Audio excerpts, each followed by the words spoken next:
You ask Tiger to solve. This deals with linear equations with one unknown.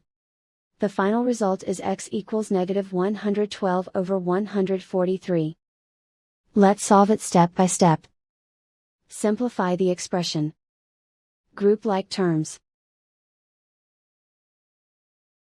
Multiply the coefficients.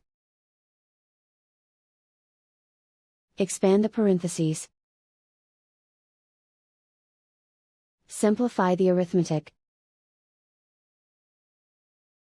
Multiply the coefficients. Group all x terms on the left side of the equation. Add 144x to both sides.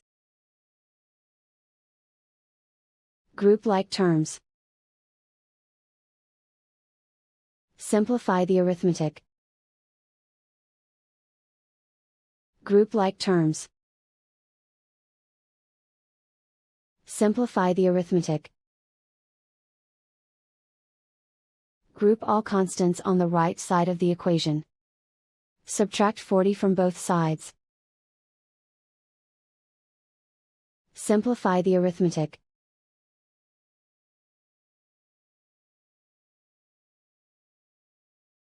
Isolate the x. Divide both sides by 143. Simplify the fraction.